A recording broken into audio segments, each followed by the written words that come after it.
We are recording now. And Okay. let's go ahead and start the show. Uh, Hey, everybody. Welcome back to it. It is Ace Micheals and January Ginger. And this is, of course, the Uncut movie review where we talk about films in an uncut fashion, the way you probably do when you're sitting around at home smoking a fat dude with your friends and just talking what's up in this movie. Today, we're going to review the movie The Help. Help! I need somebody. Help! Anybody. Anyway, that's what's up. January Ginger, welcome back to the show. hey. Orland. And so we're talking about the movie The Help. Let's jump right into it. What's it all about?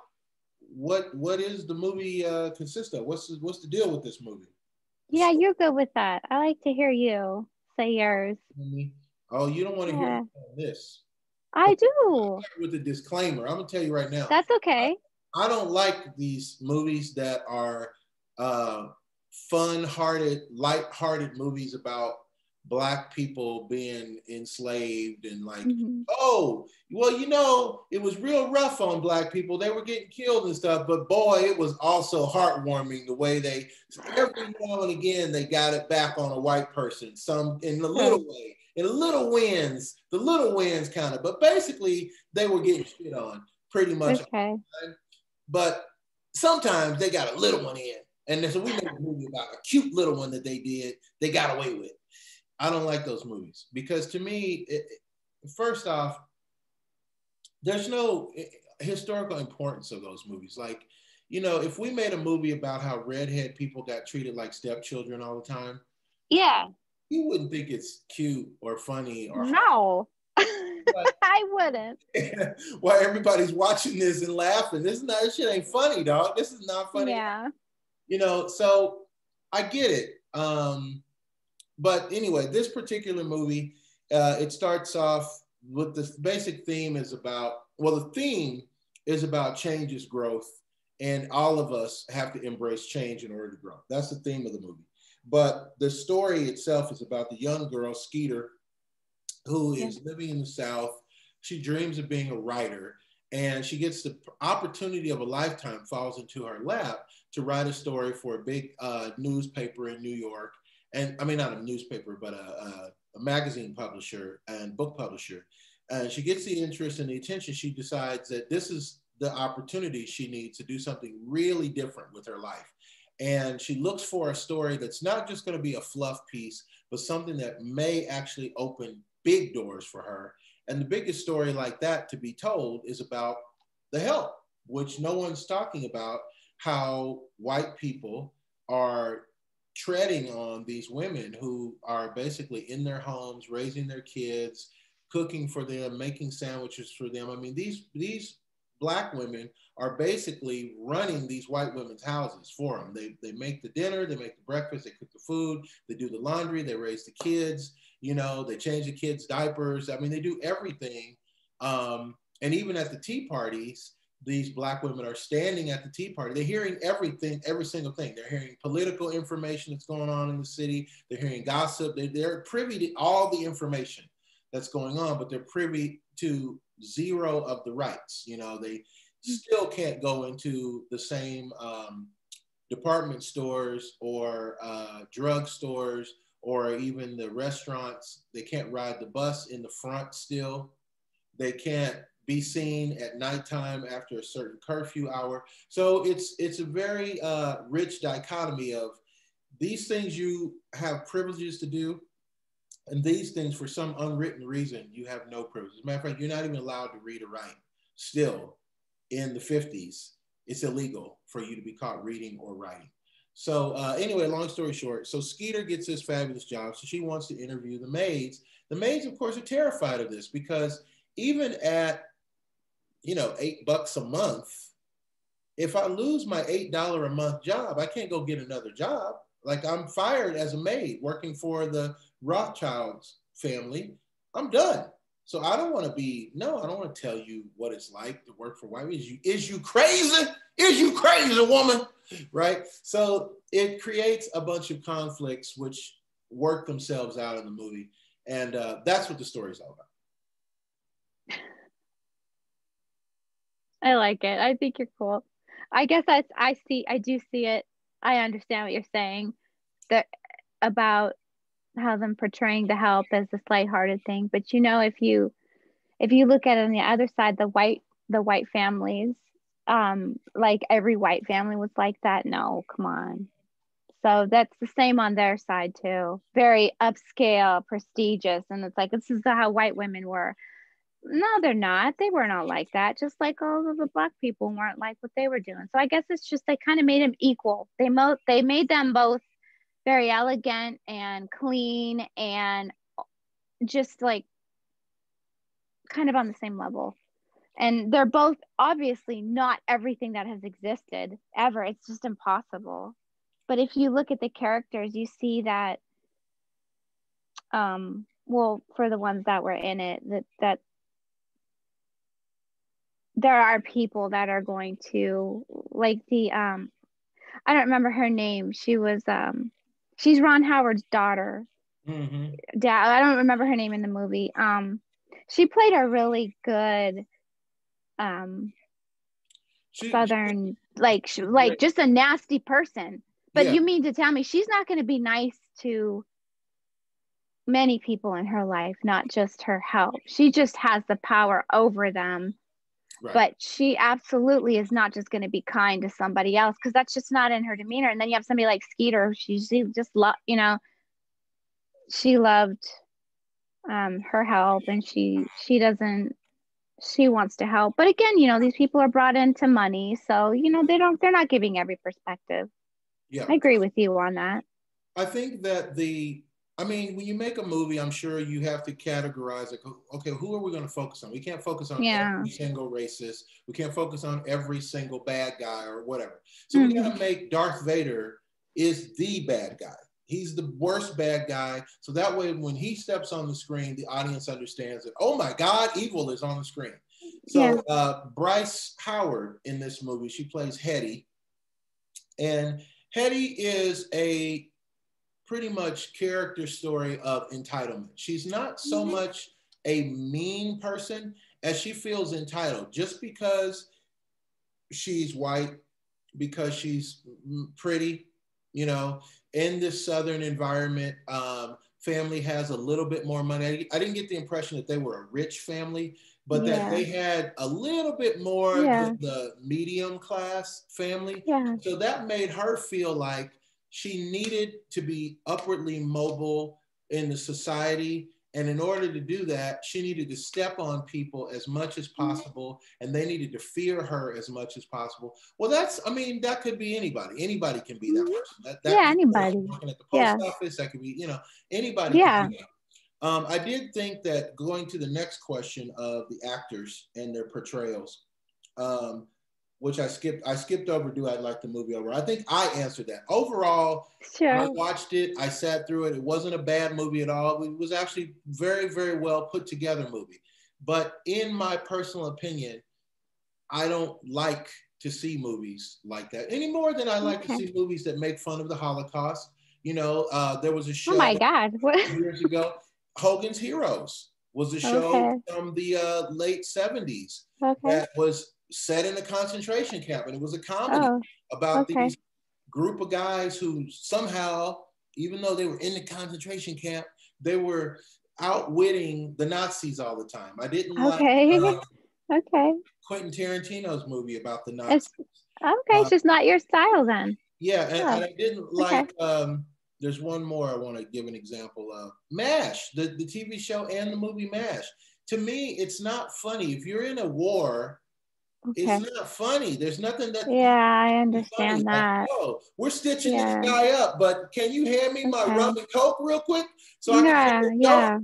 And it's just not funny. But anyway, but overall, I think it was a well-crafted film. The acting, I believe, was good. Like I said, the next question is which actors or which portrayals did I like the best? Bryce was great. Yeah. She's a great actress. Yeah. There weren't any actors that weren't good. I think Sissy Spacek's character as the mom was a little underused. She was a real bright spot. Every time she was on, she was really bright. and right on Yeah. point. But of course, she's, Yeah. you know, Academy Award winning actress. She's Yeah. been doing it for a long time. Um, of all of the characters, though, I thought that the men were a little underused. Even the Yeah. boyfriend character, he didn't really get developed. Like, why did he like Skeeter in the first place? All of a sudden, he didn't like her, then he liked her. Then he was like all over her. It couldn't live without her. It just didn't make sense. And why would she like him? I mean, she is an Okay. intelligent girl who's got Okay. her shit together. She's writing for a newspaper. I mean, he's handsome, but aside from some physical Yeah. attraction, it's kind of weird that the two of them might hit it Yeah. off. Couldn't see that. Okay. But what are your thoughts? So my thoughts on the men, because I noticed the same thing. I suppose that the perception of the movie, the audience, it would be they wanted to make it more so on the exact story that we saw versus any of the relationships with the men. I suppose it was important to bring them in, and you can come to your own conclusions. Well, when you're done, I want to mention another point too. Yeah, go ahead. Well, we've got to remember that this is set in the 50s, and in the 50s, men had all the money. Women didn't work, you know, and so the relationship with the maid was usually the only real power that the woman had. So she did have power over this other woman who would come in, and it was the man's money she was spending. So she wasn't spending her own money. So in a lot of those relationships, I can imagine how that would kind of lead to problems, because you have a woman in charge who's like, thank God the man's gone to work, he's giving me the money. Well, you're gonna follow my rules because I'm following his rules. You're gonna follow mine. Yeah, I understand. I think that was really represented with Jessica Chastain's character. Fine ass Jessica Chastain. Anyway, she played. Wait, is this a different movie? You're talking about a different movie, right? No, we're talking about the same movie, Jessica. Oh, Chastain. Dallas. Jessica wasn't. They're both redheads. I think you're getting them confused. No, I'm not. Jessica Chastain. Jessica was in it.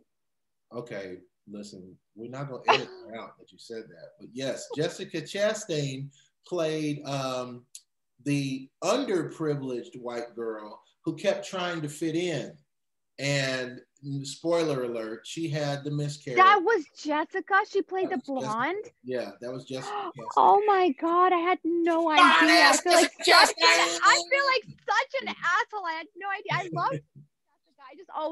I just always saw her with red hair.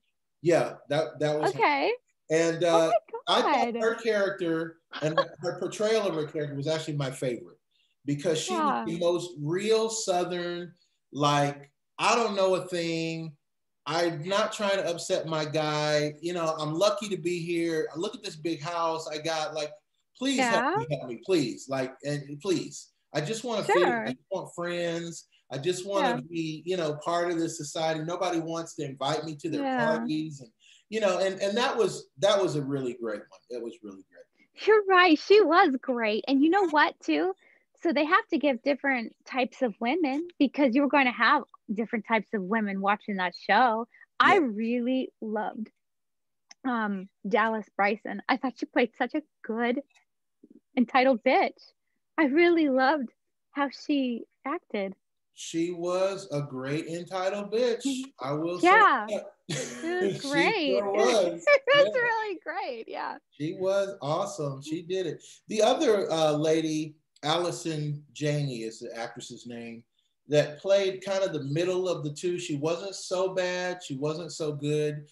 She was the one with the little daughter that she never cared about. Yeah. She was good too. They were all cast very well. They were all really, really great performances. Yeah. The standout performances, of course, were the two black help maids, which was Octavia Spencer and Viola Davis. They were both poignantly good. Like, when they went through pain, you could feel the pain. The pain of somebody doing something to you that's hurtful, that you can't even say back to their face because of your position. You know, you can't say, hey, leave me the fuck alone. I don't feel like fucking with you today. You can't say that. You know what I mean? You can't say that at most jobs. But in this case, to know that you would be fired and no one else in town would hire you if you were fired, that just sucked, I'm sure. Let's talk about the director. Here we are again with Christopher Columbus. directed this film, Chris Columbus, from our famous Home Alone. He directed, he's the producer, he wasn't the director, sorry. He would produce this film. And this is one of the many good films that he produced. It's on his resume. It's one of his, the top films in his resume. Great, great film, great tone.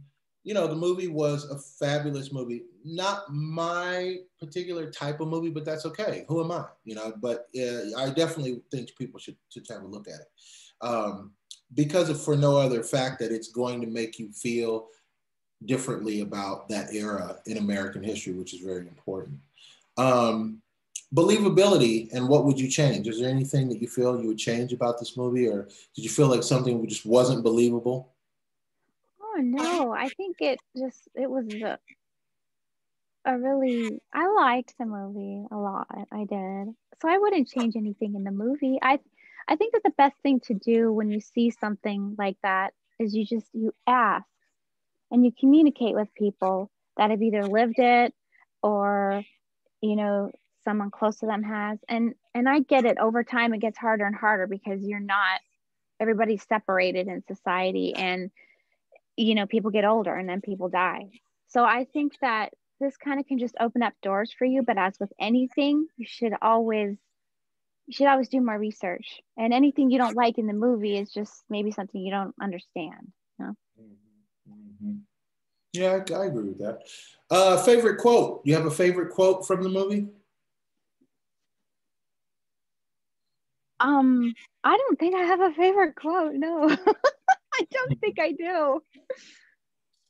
I watched the movie twice, and the quote that really came back to me that was just so strange, and it's funny and it's sad in the time that it comes, but eat my shit. It's just like, it means so much. It's a very, very simple, short statement, but in that context, it means a lot.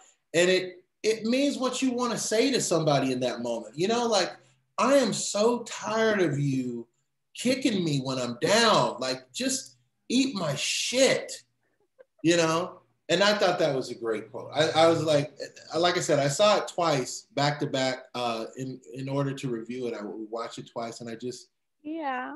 every time that line just stuck with me. Eat my shit, you know?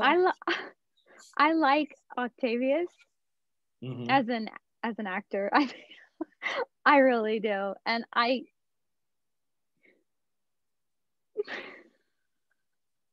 What was that? nothing. Okay, I I guess that, like her as an that's actor, between but you and Octavia, I guess. I'm not sure what that was. oh, what did I call Uh, her? Did I call her the wrong name? Probably. no, you said, but you Oh, did started. I? Okay. Didn't feel okay, whatever that was. Okay, so what was the worst scene in your opinion? What's the worst scene of this movie? The worst scene. Uh, the worst as in, oh, I don't know what the worst scene was. I I, I don't know. I think the scene with the boyfriend, after he realizes that she's writing these stories, it was kind of it's not a terrible produced scene or written scene, but it was a sad scene because I really wanted to see that boyfriend change and stick by Oh, her side. I was kind of hoping that he was going to use that opportunity to say, you know what, Skeeter, I disagree with this and you're wrong, but we're going to make it through this together. And instead, he turned out to be a really sheepish asshole and bolted. And I was like, oh, really, man? Really? And so here she is with her mom dying of cancer, and her guy is leaving her, and everybody in town is like ostracizing her because she wrote this story. So that was kind of weak in my opinion, but oh, it okay. wasn't a bad scene. It wasn't because of the film. It's because Yeah. that's probably what would really happen in the story in real life. Yeah, But I I guess didn't like that. so, right? Haven't been through relationships, if somebody is like that, then you're better off without them. Yeah, I felt he owed her more than that. Like he really should have, at least, again, it's a movie, but he should have Yeah. tried to be more understanding of her position. But of course, that's not who he is. Would you recommend this movie to other people? Yeah. Of course for you would. sure. It's a good movie. Yeah, it's a good movie to Yeah. see. Even I would recommend it. Being a black person, I really don't like those black movies. I've said this like 10 times already. But yeah, I would recommend it. People need to see it. People need to understand the perspectives of it. And just because you don't like something, you can't sweep it under the rug and avoid it because you're never going to grow by doing that. So yeah, I think it's a great movie. 1 out of 5 stars. What would you give The Help? Okay, so 5. I know I keep giving like all these high numbers, but really, I really loved it. Yeah. So 5. Yeah. So that's Yeah. 5 for this one and 4 for Home Alone. But you Yeah. see, like Chris Columbus, his projects are getting high marks as far as you're concerned so Yeah. far. Yeah. Yeah, interesting. Well, a 5 to me is taking it a bit much for this film. It didn't do for me like something that made me want to be brought to tears or made me want to ponder life deeply. So I'm gonna do like a 3.5. 4 is even pushing it. It's all right. You know what I mean? Even though it does have Jessica Chastain's fine ass. Yeah. Yeah. But aside from that, it still. And also, too, the other gorgeous one in there, they're all gorgeous, but the other gorgeous Yeah. one is Emma Stone, who plays the lead. She's a beautiful girl. Yeah. Beautiful girl. Yeah. Freckles on her face. They're all beautiful. The whole thing. Gorgeous. They're all beautiful. But anyway, that's what it is. All right. So there's your review for The Help. Check the movie out. If you haven't seen it already, if you have seen it, you already know. If you haven't seen it, check it out so that you do know what's up. It's a great film. And that's what's up. We'll be back again soon with the new movie review. If you have some that you want us to review, send us a little message and say, review this one, and we'll probably, I ain't promise you. We're not promising. You know what I'm saying? Let's keep it real. We ain't watching everybody's movie there, cuz. But if you want to, send us a, we'll see what's up. All right. It's January Ginger, Ace Micheals, Uncut movie review. Thank you.